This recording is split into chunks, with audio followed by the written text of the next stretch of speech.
December 2012లో cross country రేస్లో బుర్లాండ్ నవేరాలో జరిగిన ఈవెంట్లో పాల్గొన్న కెన్యా దేశస్థుడైన ఎబెల్ ముఠాయ్ మరియు స్పానిష్ ఆటగాడైన ఇవాన్ ఫెర్నాండెజ్.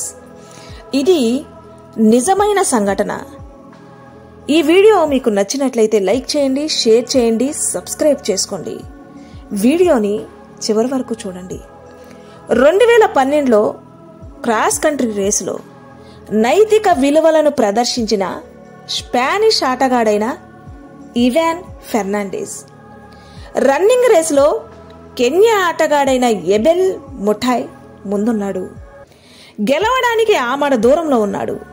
ఎబెల్ ముఠాయ్ తన ముందున్న గీతను చూసి అదే చివరి గీత అనుకొని ఆగిపోతాడు. ఎందుకంటే ఆ కెన్యా ఆటగాడైన ఎబెల్ ముఠాయ్కి భాష రాదు. అదే గెలుపు గీత అనుకొని ఆగిపోతాడు. కానీ వెనకాలే పరిగెడుతున్న స్పానిష్ ఆటగాడైన ఇవాన్ ఫెర్నాండెజ్ ఆగిపోయిన ఎబెల్ ముఠాయ్ని చూసి ఇది చివర కాదు, ఇంకా నువ్వు పరిగెత్తాలి అని చెప్పి ముందుకు తోసి ఎబెల్ ముఠాయ్ గెలుపుకి కారణమవుతాడు స్పానిష్ ఆటగాడైన ఇవాన్ ఫెర్నాండెజ్.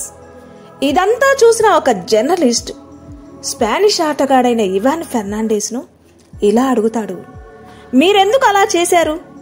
మీకు రావాల్సిన గెలుపును కెన్యా ఆటగాడికి ఎందుకు దారపోశారు అని అడిగిన జర్నలిస్టుకు ఇవాన్ ఫెర్నాండెజ్ ఎంత చక్కటి సమాధానాన్ని చెప్పాడంటే, నేనేమీ అతనికి సహాయం చేయలేదు.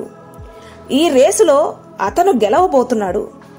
భాష రాకపోవడం వల్ల అదే చివరి గీత అనుకొని ఆగిపోయాడు అని చెప్పడంతో మరలా జర్నలిస్ట్ ఇలా అడుగుతాడు ఇవాన్ ఫెర్నాండెజ్ను, మీరు ఆ విషయం చెప్పకుండా పరిగెత్తి ఉంటే మీరే ఈ రేసులో విజయం సాధించేవారు కదా అన్న జర్నలిస్ట్ మాటలకు ఇవాన్ ఫెర్నాండెజ్ ఇలా అంటాడు, నిజమే, నేను విజయం సాధించేవాణ్ణే కాని ఆ గెలుపుకి ఏం విలువ ఉంటుంది? నా తల్లి నన్ను ఎంతో నైతిక విలువలతో పెంచింది. ఇలాంటి గెలుపును చూసి నా తల్లి ఇష్టపడుతుందా? నా తల్లి నా గురించి ఏమనుకుంటుంది అని ఆ జర్నలిస్టుకు సమాధానం చెప్తాడు. నిజమే కదా, మానవ విలువలు ఒక తరం నుంచి మరొక తరానికి పెరుగుతూ అందించబడాలి. మన పిల్లలకు మనం అదే నేర్పించాలి. తప్పుడు మార్గంలో వెళ్లి గెలవడం మన పిల్లలకు నేర్పకూడదు.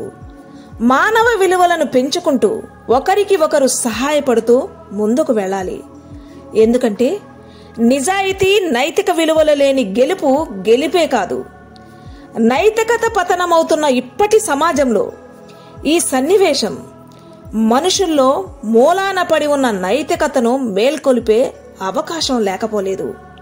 ఒక మనిషి ఎదుగుతుంటే ఇంకొక మనిషి ఆ ఎదుగుతున్న మనిషిని తొక్కేయాలి అనుకున్న ఈ సమాజంలో తన కళ్ళ ముందే విజయం ఉన్నా ఆ విజయాన్ని సైతం లెక్క చేయకుండా తన ముందున్న వ్యక్తిని గెలిపించిన ఇవాన్ ఫెర్నాండెజ్ది ఎంతటి గొప్ప వ్యక్తిత్వమో కదా.